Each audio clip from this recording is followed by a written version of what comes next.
Hi, it's Tracy Campbell here for Confessions of a Paper Addict Design Team Reveal. Today I'm working with two of the COAPA cut files. I've combined them into one big cut file. I've used String the Lights from the December Day 6 reveal and Family Portrait from the November release. I am using the Cocoa Vanilla Merry and Bright collection. It's a really lovely collection, beautiful colours, and not too much reference to the snow and the cold. I'm here in Australia, and Christmas time is our summertime, so this collection really works really well for us. Right, my process is to basically flip the papers over and to trace the inside of the cut file, and then when I cut it out, I'll cut about a 2mm border around the outside of my paper, pencil drawing. I've sped up my process, and I will just quickly show you that it's just a matter of quickly trimming it, adhering glue to the back of the cut file and positioning the paper into it. If you noticed, I draw a couple of little lines. If I'm cutting a few cut files at the same time, I draw a couple of little marks on the line and also the back of the cut file. So for instance, I'll draw 2 dots on one cut piece that I cut out, and then I'll draw 2 dots beside the piece where it goes on the cut file. This just makes it easier for me to match them up, because quite a few times I've cut a few different shapes out, and then when I've gone to adhere them, I can't remember which shape goes where. Terrible memory I've got.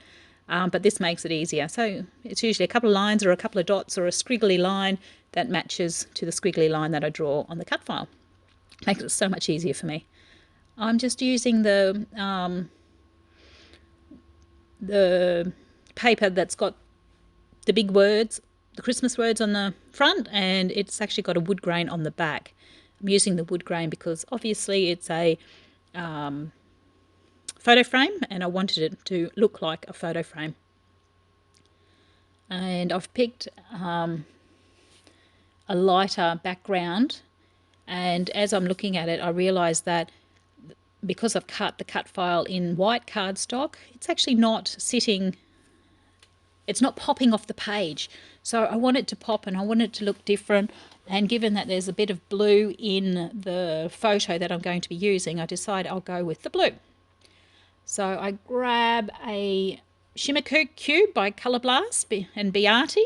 It's just like a water paint that needs to be activated with water and a brush, and it adds touches of colour, but it's got shimmer in it too, so it's really suitable for Christmas layouts, or actually anything if you like a little bit of shimmer and bling like me. And I'm just going through activating the colour cube and simply colouring the white cardstock. I'm going through and I'm going to do it all. I'm going to do the photo frame blue as well. This is just to make the cut file stand out on the paper that I'm going to back it onto. I'm using a photo that, it's actually a setup of the photo. So we went to Dreamworld one day around Christmas time, and they had this big photo shoot area set up where you could put on the ugly Christmas jumpers that everyone seems to get, except for us here in Australia. And they had a set up of a family lounge room with, you know, heads of go away cat, with heads of reindeers in it, and it's just really tacky. It was so good. I made my husband dress up and the kids dress up, so we just had a little bit of fun on this day, and it was such a nice little photo and worthy of scrapbooking, like all photos are. And there we have. So it's still a little bit wet, but I'll just keep going. I'm now just putting a bit of double-sided sticky tape on the back, because I'm going to stick it straight to the background page.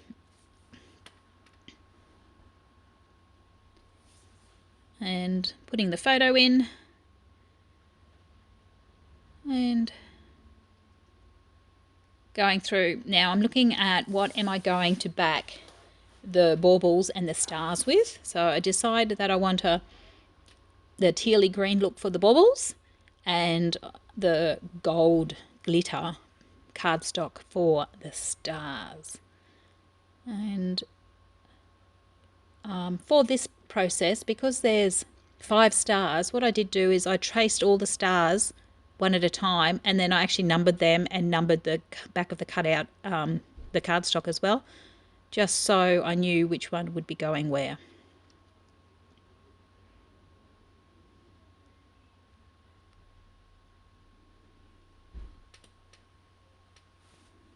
And just trimming with a 2mm border around the pencil lines.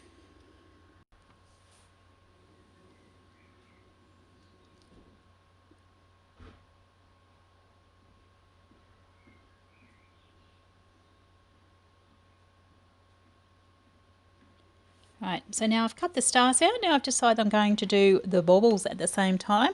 So I'm doing the same process. So tracing the inside of the cutout and numbering them. So 1, 2, 3, 4, 5, 6.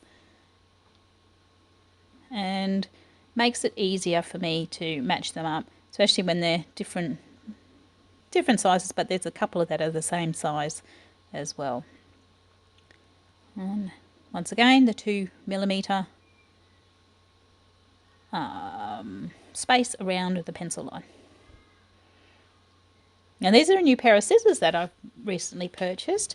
Not 100% sold on them yet. They haven't got any holes for where your fingers go. They're a straight-edged scissor, so it's a little bit difficult. I'm still getting used to them. They cut really nicely, but it's just a different feeling than having your thumb and fingers through the loops. Okay, so I'm just using a tacky glue so that dries clear from a glue pen. It's not the most easiest glue that flows freely, but I've changed from using the 3-dimensional or the Dimensional Magic. I'm trying to be a bit neater when I scrapbook, and the Dimensional Magic I was finding I was getting everywhere. This tacky glue still dries quite fast, but it still gives me a little bit of time to move the cutout around a little bit if I stick it down in the wrong place, which I tend to do. So just working out the positioning of where I'm going to put the die cut or the cut file, and decide smack bang there on the middle to the right a little bit. It works really well. I'm going to back the photo frame with a bit of foam, so just a bit of double-sided sticky tape to stick the foam to. It's only a thin foam. I just wanted to give it a little bit more height from the back, the paper backing, just so it stood out a little bit. And a bit more tape. You can never have too much tape. And a bit of glue for on the thinner parts.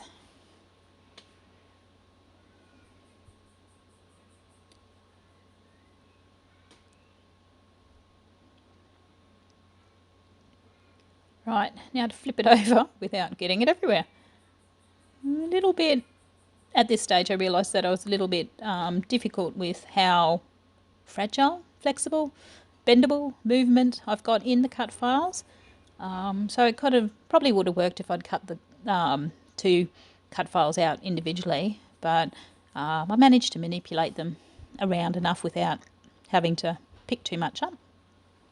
Just having a look at the die cuts that are in the Merry and Bright collection to give it a little bit more pizzazz. And just seeing what goes where and what suits. I don't actually want too much on the page for this layout. I think that the die cut is big enough to be the focus and the emphasis.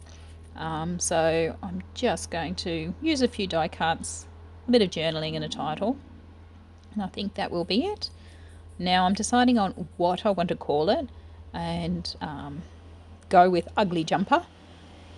And now I need to know where I'm going to put the title.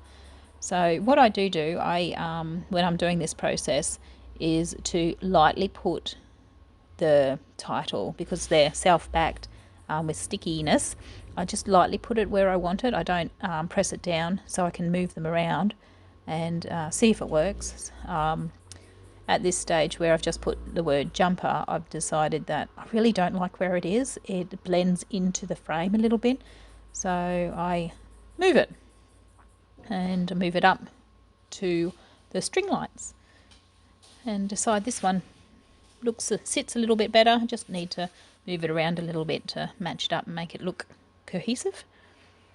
And I have gone back to the dimensional magic to use as a glue. Now, with all these stickers from American Craft, I actually do use glue the dimensional magic on them, because I have found so many times that if I don't, after a while, the adhesive on the back of the stickers tends to dry up and you get little letters falling off your page, so your title's not quite complete, and they end up in your pocket pages, pocket protectors. So I just stuck the die cuts. Now for journaling, I just journal and write the story of where we were and what we were doing, and talking about the ugly jumpers. As I said, this layout is going to be quite simple, quite uncomplicated, I guess. It's just about us having a bit of fun. I think that the cut file speaks for itself, and because it is quite large, I wanted it to dominate and not draw attention away with a lot of embellishments. Do bring out some more bling.